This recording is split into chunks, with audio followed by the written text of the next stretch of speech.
सबको नमस्ते।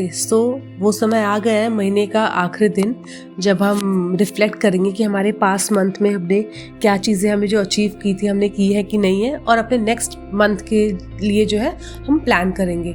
मैं आपको ज़रूर बोलूँ कि आप जो भी ड्रीम सोचा है आपने ना, अपने लिए गोल अचीव किया है, तो एटलीस्ट आप मंथ के 20-25 दिन उस पर ज़रूर आप दो टाइम, अगर आप जो है मंथ का 20-25 दिन भी उस पर जो है पर्टिकुलर अमाउंट ऑफ टाइम अगर आप अपने उस गोल पे नहीं दे रहे हो, तो बहुत मुश्किल है कि वो जो गोल आपने सेट किया है वो आप अचीव कर सको। क्योंकि जहाँ आप टाइम स्पेंड करोगे, जहाँ आप चीज़ों को दोगे, वहीं पे आपको रिजल्ट मिलेगा। अगर इस मंथ आप जो है अपने गोल को अचीव करने के लिए आपने मिनिमम जो है 20-25 दिन जो है एक सर्टेन अमाउंट ऑफ आवर्स आपने नहीं दिए है, तो इट्स ओके।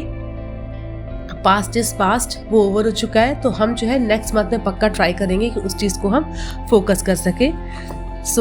मुझे बिल्कुल विश्वास नहीं हो रहा है कि अगस्त पूरा एंड हो चुका है और इतना जल्दी चला गया। और पता नहीं, मुझे समझ नहीं आया कि मतलब इस बार जो है क्या क्या मैंने किस तरीके से चीज़ें की हैं। थोड़ा सा मेरा माइंड हल्का सा कंफ्यूज था, थोड़े सेंस ऑफ टाइमिंग थोड़ी सी इस बार अजीब थी, बट कोई नहीं। ये हमारा जो इंटरैक्टिव वीडियो है जिसमें कि हम जो है पॉज करते हैं और रिफ्लेक्ट करते हैं और जर्नल करते हैं कि हमने जो है लास्ट मंथ अपना क्या परफॉर्मेंस दिया, और नेक्स्ट मंथ के लिए हम प्लान करते हैं कि हम इस मंथ को कैसे जो है स्पेंड करना चाहते हैं। ये बस एक सीरीज़ है जो आपको और मुझे हेल्प करता है कि हम अपने गोल्स को प्लान कर सकें और हम जो है अपने ट्रैक पे रहें, सो दैट हम जो लाइफ क्रिएट करना चाहते हैं वो हमें लाइफ मिले। सबसे पहले हम अपने अगस्त मंथ को रिव्यू करेंगे। पहला क्वेश्चन है कि आपको अपने अगस्त मंथ को 1 वर्ड में डिस्क्राइब करना है। सेकेंड क्वेश्चन है कि आपके जो है अगस्त मंथ के हाइलाइट्स क्या हैं। थर्ड क्वेश्चन है कि ऐसी एक कौन सी चीज़ है जिसके लिए आप बहुत ही प्राउड हो लास्ट मंथ में। फोर्थ क्वेश्चन है एक ऐसी चीज़ जो लास्ट मंथ आपने सीखी। फिफ्थ क्वेश्चन है कि आप अपने नेक्स्ट मंथ को कैसे इम्प्रूव कर सकते हो। तो आई होप आपने जो है पॉज किया होगा और आपने इस क्वेश्चन के आंसर्स जो है दिए होंगे। ये जो हम सीरीज़ कर रहे हैं प्लान बुक में, ये हमें रिमाइंड कराता है कि जो भी हमारे गोल्स हैं कैसे हम उस पर स्टिक रह सकते हैं और कैसे ऑन ट्रैक रह सकते हैं, सो दैट हम ऐसी लाइफ क्रिएट कर सकें जो कि हम चाहते हैं। क्यों क्या होता है कि ओवर द टाइम क्या होता है, चीज़ें हम पहले फर्स्ट टाइम गोल अपने लिख लेते हैं, बट उसको स्टिक रहना, उसके ट्रैक पे रहना, उसके लिए उसको ट्रेस करना बहुत ज़रूरी है। एंड प्लान विद मी आपको हेल्प करता है कि आप अपने गोल को ट्रेस कर सको और ट्रैक पे रहो। तो सबसे पहले जो है आई होप आप सबने अपना आंसर जो है पॉज करके लिखा होगा। Now let's move to review. जो मेरा अगस्त मंथ है, पहले मैं इसको रिव्यू करूँगी। फर्स्ट क्वेश्चन था describe the August in 1 word, एक वर्ड में। तो मेरे लिए बेसिकली ये थोड़ा इमोशनल था ये मंथ। मैं आगे आपको उसके लिए रीज़न ज़रूर बताऊँगी। एंड नेक्स्ट क्वेश्चन था what were the highlights from the August. अगस्त से हाईलाइट क्या थे? तो अगस्त मंथ मुझे लगता है कि बहुत ही फेस्टिवल था, बहुत सारे फेस्टिवल थे, बहुत त्यौहार थे। इस मंथ में मेरा फास्ट भी था, तीज थी, देन इंडिपेंडेंस डे था, जन्माष्टमी भी थी। तो मतलब ये बहुत ही पूरा मंथ पूरा फेस्टिवल ही बीता और बहुत मतलब अच्छा था, was really good. And next है कि एक चीज़ जिसके लिए आप बहुत ही प्राउड फील करते हो। तो बेसिकली क्या है कि मेरा भी 1.5 अभी 2 साल का मेरा भी हुआ नहीं है, बट इससे पहले क्या हुआ था ना कि मैंने उसको जो है थोड़ा बहुत मुझे लगता था अच्छे से खाना नहीं खा रहा था, तो मैंने उसको ना थोड़ा टीवी दिखाना शुरू कर दिया। तो उससे क्या होता था, टीवी जब भी देखता था वो डिस्ट्रैक्टेड रहता था और जितना मैं उसको चाहती थी वो उतना मैं उसे फीड कर देती थी, तो कोई दिक्कत नहीं हुई। और फिर क्योंकि क्या होता था जब वो नहीं खा रहा था ना, मुझे हमेशा एंग्जाइटी एंशियस रहता था, इसने खाना नहीं खाया, इसे भूख लगी होगी, ग्रो कैसे करेगा, ग्रोथ कैसे होगी, ब्रेन डेवलपमेंट कैसे होगा, खा नहीं रहा है, चलो टीवी दिखा के कम से कम खा तो रहा है। पहले मेरा ये माइंडसेट था। लेकिन मैंने नोटिस किया कि 1 मंथ में ही ना, मतलब जब नहीं दिखाने, अब 3 बार खाना खा रहा है, 3 टाइम अब दिखाओगे, 10 बच्चे तो टाइम लेते हैं ना खाने में, तो करते करते एडअप करते हुए मैंने एक दिन सोचा बहुत ज़्यादा टेलीविज़न का टाइम हो रहा है। और मैंने अपने बेटे के बिहेवियर में चेंज देखा कि वो बहुत चिड़चिड़ा हो रहा है, ज़िद्दी हो रहा है, उसको मतलब टीवी चाहिए तो चाहिए, ऑन करके दो उसको, इस तरीके का उसका बिहेवियर बनता गया। तो मैंने रियलाइज़ किया कि मैंने एक गलती की है, इसके जो टीवी दिखाने का, तो धीरे धीरे ना मैंने टीवी बंद किया उसका दिखाना। भले वो खाना ना खाए, खाना वो नहीं खाए चलेगा, लेकिन टीवी और फ़ोन तो बिल्कुल उसको दिखाना ही नहीं है। बिकॉज टीवी और फ़ोन से जब हम इतने बड़े लोग एडिक्टेड हो जाते हैं तो बच्चों को तो पता भी नहीं है कि क्या सही है क्या गलत है। और डॉक्टर हमेशा एडवाइस करते हैं कि बच्चों को टीवी नहीं दिखाना चाहिए। बट अब मेरे को धीरे धीरे समझ में आ रहा था कि क्यों नहीं दिखाना चाहिए। तो शुरू में तो उसने बहुत नाटक किया, बिल्कुल खाना ही नहीं खाता था। तो मैंने फिर भी अपने आप को कंट्रोल किया, चलो कोई नहीं खाना खा रहा है, एक बार नहीं खा रहा है, 2 बार नहीं खा रहा है। और मैंने किसी डॉक्टर का सुना था कि अगर आपका बेटा नहीं खा रहा है और आप टीवी दिखा के खा रहे हो तो उससे कोई बेनिफिट नहीं है। अगर आपका बेटा भूख लगेगी तो वो अपने आप खाएगा, उसको टीवी दिखाने की ज़रूरत नहीं है। और ये बात मुझे सच में सही लगी कि जब भूख लगेगी तो उसे पता चलेगा ये भूख लगेगी, और भूख लगेगी तो वो अपने आप ही खाएगा, उसको टीवी की या किसी और डिस्ट्रैक्शन की ज़रूरत नहीं पड़ेगी। तो पूरा जो मैंने उसको 1 मंथ में स्पॉइल किया था उसको मेरे को 3 मंथ लग गए करेक्ट करने में। But at after the 3 months के बाद मेरा ये है कि अब मैं 0% टेलीविजन में, टीवी मेरे घर में ऑन होता ही नहीं है।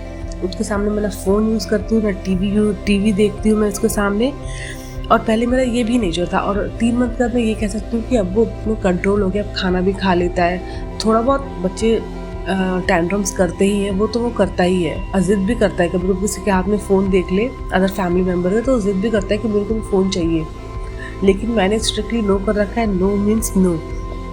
एक और चीज़ अब मैंने देखी है कि हम मदर्स पता है क्या करते हैं, हम लोग के पास घर में इतना काम होता है ना, ये करना है वो करना, बच्चे काम करने देना नहीं चाहते हैं। तो हमें क्या लगता है कि चलो यार टीवी ऑन कर देंगे, थोड़ा ये उसके सामने बैठ जाएगा, तब तक हम ये अपना काम वो कर लेंगे। तो उनका इंटेंशन गलत नहीं होता, उनका होता है काम मतलब थोड़ा कंप्लीट हो, थोड़ा सा काम हो जाए ताकि हम लोग भी मतलब बाकी चीज़ें कुछ कर सके। इतना ज़्यादा घर में काम होता ही है और मुझे पता है सारी मदर्स मुझसे रिलेट ज़रूर करेंगी। बट हम ये नहीं देखते हैं कि वो पर्टिकुलर जो हमारा इंटेंशन भले सही हो बट उसका ना आउटकम बहुत गलत होता है। रीज़न ये है कि बच्चे ना धीरे धीरे उन टीवी का एडिक्ट हो जाते हैं। फिर उनको लगता है कि अरे हमें ये मिल रहा है तो उससे और उनका जो है गलती है। और वैसे भी डॉक्टर ने स्ट्रिक्टली रिकमेंड किया है कि 2 साल से पहले तो आपको टीवी दिखाना ही नहीं है। तो फिर मैंने ये सोचा कि चलो कोई नहीं, मेरी प्रायोरिटीज़ ये है, भले मुझे काम नहीं करने दे चलेगा, काम नहीं होगा चलेगा, लेकिन मैं इसको टीवी बिल्कुल नहीं दिखाऊंगी। शुरू में मुझे बहुत डिफ़िकल्टी हुई, बहुत कि कुछ काम नहीं भी होता तो होता है थोड़ा सा अनबन भी, बहस भी हो जाती है, वो भी हो गया था। बट मैंने बोला नहीं, इसको टीवी नहीं दिखाना है, भले मैं कोई काम नहीं करूँगी लेकिन मैं टीवी बिल्कुल भी इसको नहीं दिखाऊंगी। तो ये सारी चीज़ें मैंने एडजस्ट की। मैं बोला कुछ भी है, ये मेरा बेबी प्रायोरिटी है, इसको टीवी नहीं दिखाऊंगी, भले मुझे काम करने दे या नहीं करने दे। बहुत डिफ़िकल्ट हुआ, दिक्कत हुई, बट मैं आपको रिज़ल्ट बता सकती हूँ कि 3 मंथ के बाद ये रिज़ल्ट था कि अब वो टीवी के लिए बिल्कुल, अब उसको फ़र्क नहीं पड़ता है घर में टीवी है कि नहीं है, उसको कुछ नहीं फ़र्क पड़ता। फ़ोन भी कभी कभी से बाकी लोग वीडियो कॉल पे बात करते हैं, घर से कॉल आता है तो वो थोड़ा बहुत कर लेता है, तो उसका थोड़ा ज़िद करता है लेने की, बट एक बार हटा दो तो बाकी चीज़ों में बिजी हो जाता है। और अब जब मैंने उसको थोड़ा इम्पोर्टेंस देना शुरू कर दिया तो कभी कभी तो हम लोग को छोड़ता है। जब वो सोता है, जब मैं उसको सुला देती हूँ तो जब सोने के बाद जो टाइम मिलता है ना, मैं उस टाइम में अपना घर का काम करती हूँ और बाकी नहीं करती हूँ। और मैं मानती हूँ ये बहुत डिफ़िकल्ट होता है, बिकॉज जहाँ जॉइंट फैमिलीज़ होती है या जहाँ पे न्यूक्लियर फैमिली भी होती है, सिर्फ बच्चे को देखना, बाकी लोग नहीं, बाकी लोगों को काम भी कंप्लीट चाहिए, बच्चे को भी आप टेक केयर करो, सब कुछ आप करो, मैं ये सब समझती हूँ। But at the end of the day baby आपका है, आपको देखना है आप उसकी अपब्रिंगिंग कैसे करना चाहते हो, उसे कैसे रेज करना चाहते हो। मुझे भी बहुत कुछ सुनने को मिलता है बट इट्स ओके। मेरा मेन मोटिव, अल्टीमेटिव मोटिव ये है कि मुझे अपने बेबी को टीवी नहीं दिखाना है, मेरा वो मेन मोटिव था। बाकी चीज़ें मैं हर चीज़ एडजस्ट कर लूँगी।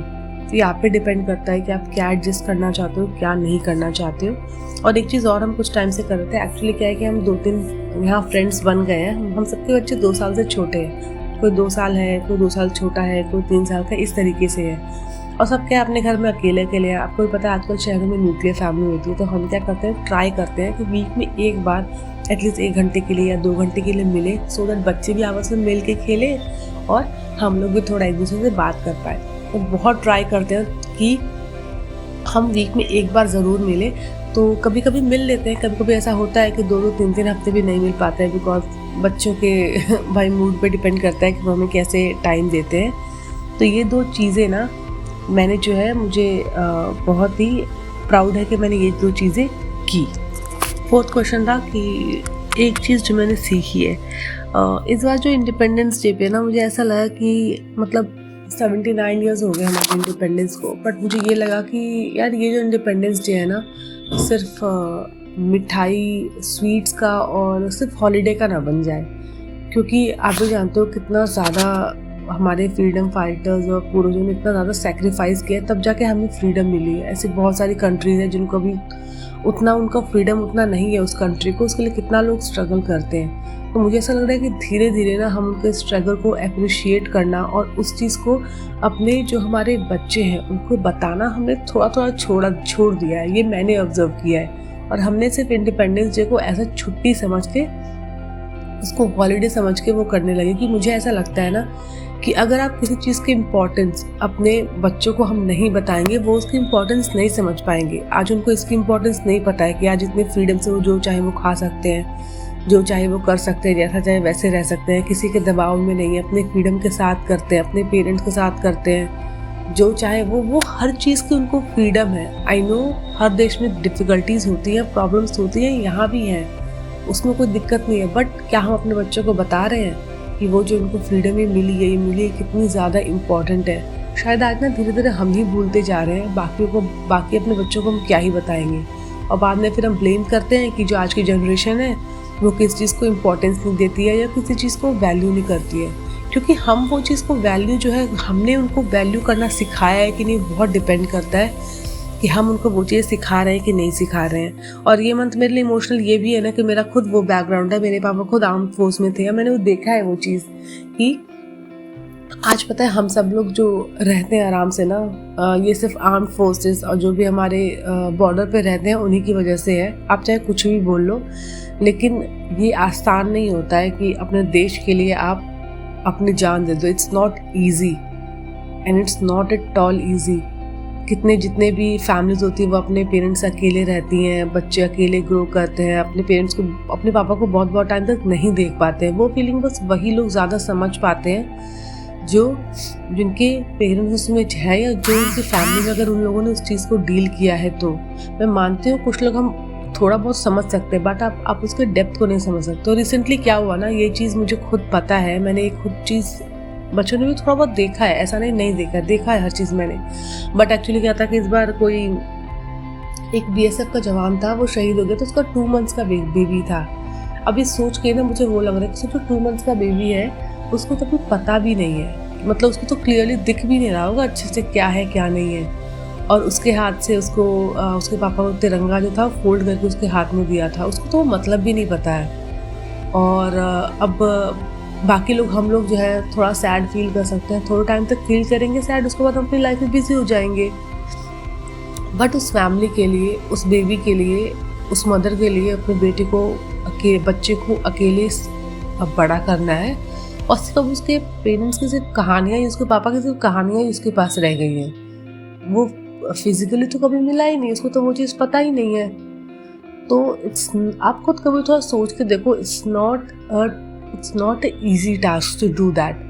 तो मुझे वो चीज़ें बहुत मेरे दिमाग में, पता नहीं क्यों इस बार ये बहुत ज़्यादा मेरे दिमाग में ना पूरे मंथ में स्टक की हुई थी, इसलिए मंथ ना मेरे लिए थोड़ा सा इमोशनल था। मे बी मदर बनने के बाद ना कुछ आपकी चीज़ें ना, आपके में कुछ चीज़ें बहुत चेंज हो जाती हैं। वही चीज़ मैंने खुद बचपन में फील की है, तो उससे हमें और ज़्यादा मैं कनेक्ट हो जाती। तो मैं ये नहीं बोल रही हूँ कि मतलब हर किसी को जो है सरहद पे चले जाना चाहिए, बस मैं ये चाहती हूँ कि हम ना अपने बच्चों को अपनी इंडिपेंडेंस की, डेमोक्रेसी की, इन सब चीज़ों की ना इम्पोर्टेंस और वैल्यू बताएं उनको, कि हम उन्हें बताएंगे ना तभी उन्हें इन चीज़ों की वैल्यू पता होगी, और वो भी बहुत प्राउड फील करें कि हाँ वो उनका भी इतना रिच कल्चर है। या क्योंकि आप भी देखो, जो कटी पतंग होती है ना, वो कहीं नहीं जाती है, उसका कोई एम नहीं होता है, उसका कोई गोल नहीं होता है, वो कहीं भी हवा में उड़ती रहती है। अगर आप चाहते हो कि आपके बच्चे जो है उनका जो ग्राउंड है वो एकदम स्ट्रांग रहे, फाउंडेशन स्ट्रांग रहे, तो उन सब चीज़ों में हमें अपने कल्चर को, अपने हिस्ट्री को, ये सबको बच्चों को बताना और वैल्यू को बताना बहुत ज़रूरी है। स्कूल का काम है वो बताना, वो लोग करेंगे, उनका अलग चीज़ है, बट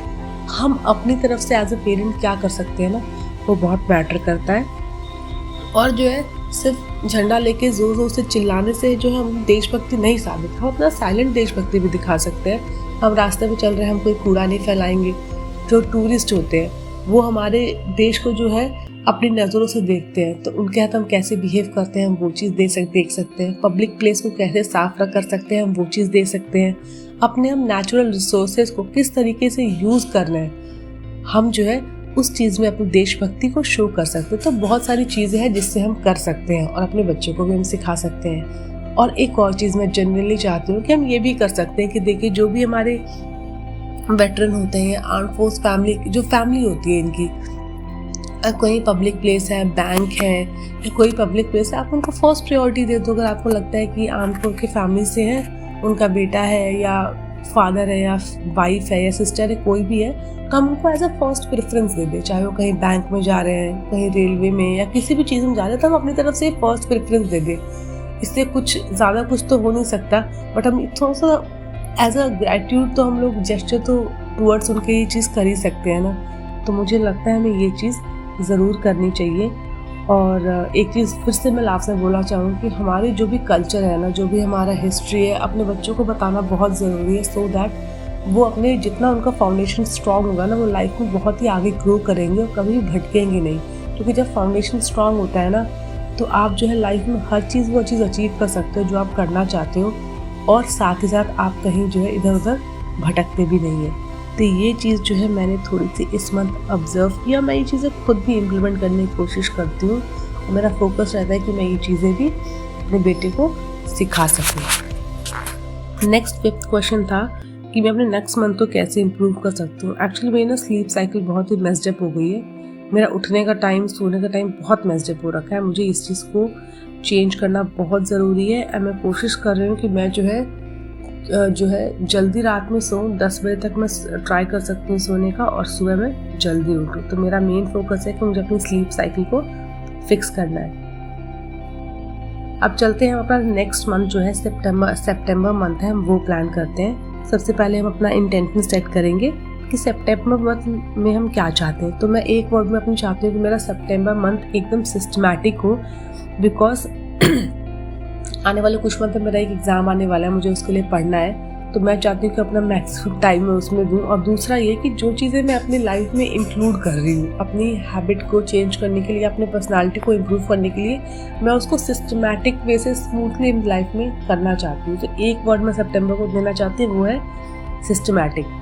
नेक्स्ट क्वेश्चन है कि हमें कोई भी टॉप 3 मोस्ट इंपॉर्टेंट गोल इस मंथ का हमें बताना है। तो मेरे 3 गोल है। पहला ये, मेरे एग्ज़ाम आने वाले हैं, मुझे उसके लिए बहुत अच्छे से पढ़ना है, जो कि अब मैं 3 घंटे से बढ़ा के 5 घंटे डेली का ट्राई कर रही हूँ। अब देखते हैं मुझे कितना टाइम देता है मेरा बेबी, मैं उसके हिसाब से, बट मैं कोशिश करूँगी कि मेरा फोकस सिर्फ एग्ज़ाम और एग्ज़ाम ही रहे। दूसरा, मुझे ना टाइम अपने एग्ज़ाम में ज़्यादा टाइम पढ़ने का देने के लिए मुझे अपने वेस्टेज ऑफ टाइम जो मैं करती हूँ, जो मैं ये सोशल मीडिया पे जो स्क्रॉल करती हूँ, मुझे ये कम करना है। और मैंने अपना फिक्स कर रखा है कि मुझे जो है पूरे दिन में मैं सिर्फ इस मंथ के लिए मैं 30 मिनट से ज़्यादा मैं कोई भी सोशल मीडिया ऐप में नहीं देखूँगी। ये मैंने फिक्स किया है टाइम, हर एक का फिक्स किया है कि इतना देर रहेगा और उससे ज़्यादा मैं नहीं करूँगी। थर्ड, मैंने इस पर फोकस किया कि मुझे अपना पूरा एक प्रॉपर ना, क्योंकि मैं चीज़ों को हैबिट को इंक्लूड किया है, मुझे उसके बेनिफिट दिख रहे हैं, बट अब मैं चाहती हूँ कि उस हैबिट को ना मैं अपने सिस्टम में पूरा इंक्लूड करूँ और एक सिस्टम एक अच्छे से स्मूथ वे में चीज़ों को फॉलो कर सकूँ। तो ये मेरे 3 गोल हैं। नेक्स्ट क्वेश्चन था कि मुझे अपने मिनी गोल्स हमें सेट करने हैं। तो ऐसी कौन सी एक्टिविटी है या हैबिट है जो आप इस मंथ में, सितंबर मंथ में करना चाहते हो। मैं इस मंथ में कोई भी नई हैबिट नहीं लूँगी, बिकॉज मेरे कुछ महीने में एग्ज़ाम है और मुझे उस पर पूरा फोकस करना है। तो अपना सारा टाइम जो मैं सिर्फ अपने एग्ज़ाम में दूंगी, एक्स्ट्रा कुछ मैं नहीं करूँगी। फिर थर्ड हमारा था कि अब जो है अपने वीकली जो हमारा मंथ का प्लान किया है उसे वीकली ब्रेक डाउन गोल्स को करना है और मिनी गोल्स को करना है, सो दैट हम जो है क्या अचीव करना चाहते हैं उन चीज़ों को अच्छे से कर लें और साथ में इस चीज़ को अपने शेड्यूल में भी इंक्लूड कर लें। मैंने एक चीज़ नोटिस की है कि अगर हम ना पूरे मंथ का पहले ही प्लान कर लेते हैं ना, तो मुझे ऐसा लगता है कि हमारा 1 घंटा भले लग जाता है, लेकिन हमारा पूरा मंथ जब प्लान रहता है ना, स्पेशली मेरा, कि मुझे इस दिन ये चीज़ करनी है, तो मुझे ना नेक्स्ट डे सुबह उठ कर ना सोचना नहीं पड़ता है कि आज क्या करूँ या कहाँ से शुरू करूँ। मुझे ऑलरेडी पता है, मैं नोटबुक में लिखा हुआ है, मेरा पेज ओपन करती हूँ, मैं देखती हूँ कि ये करना है और मैं वो चीज़ करने लगती हूँ। और इससे क्या होता है कि मेरा जो पहले मैं ये चीज़ वीकली करती थी कि एवरी संडे जो है मैं ये बनाती थी, उससे क्या होता था ना कि इस वीक मेरा संडे को मेरा मूड थोड़ा कुछ अलग है, नेक्स्ट वीक मेरा थोड़ा चेंज हो जाता है, नेक्स्ट उससे क्या होता है हमारा जो मोमेंटम है ना वो चेंज होने लगता है और उसके कभी कभी मिस भी हो जाता है करना। तो इससे अच्छा है कि आप जब एक ही दिन बैठ के कर लेते हो ना, भले एक डेढ़ घंटा लगता है, लेकिन ये पूरा सब कुछ प्लान होता है ना कि आपको इस मंथ में ये चीज़ें कंप्लीट करनी है, ये यहाँ से पढ़ना है, ये चीज़ें यहाँ से करनी है। जब सब लिखा होता है ना तो मुझे हर हफ्ते में ना आधा घंटा 40% देने की ज़रूरत नहीं है। मेरा पहले से ऑलरेडी प्लान है, वो 40 मिनट्स मैं कहीं और यूज़ कर सकती हूँ। तो इससे मेरा काम बहुत स्मूथली हो रहा है। तो मैंने अब नोटिस किया कि जो मंथली प्लान में करती हूँ ना, अपना सारा मंथ का कितना काम मुझे करना है, कितना पढ़ना है, वो सारा मैं लिख लेती हूँ एक जगह और जैसे जैसे डेज आते हैं मैं उसको उस हिसाब से करती हूँ मैं। तो ये चीज़ है। ये हमारा प्लान इस मंथ का था। आई होप आपने अपना मंथ प्लान कर लिया होगा और कोशिश कीजिएगा कि इसी तरीके से अपना आगे प्लान कीजिएगा, जो कि आपको हेल्प करता है कि आप अपने गोल की तरफ एकदम टूवर्ड्स अच्छे से उसे फोकस कर सकें। एट लास्ट में यही कहना चाहती हूँ, 2 चीज़ों के साथ ना आप अपनी लाइफ में हर वो चीज़ अचीव कर सकते हो जो आप करना चाहते हो। बस आपके पास पेशेंस होना चाहिए और कंसिस्टेंसी होनी चाहिए। पेशेंस इस चीज़ का होना चाहिए कि आई नो आप बहुत कुछ अचीव करना चाहते हो, बट अभी तक बहुत सारी मिस्टेक की वजह से आप वो चीज़ नहीं कर पाए। तो आप पेशेंस रखो कि धीरे धीरे आप वो चीज़ें कर लोगे और बस जो चीज़ें आपको हेल्प करती है उसको कंसिस्टेंटली फॉलो करो और आप अपने गोल पे पहुंच जाओगे। तो I hope you have your great month ahead and आप जो भी प्लान करो वो सारी चीज़ें अचीव करो।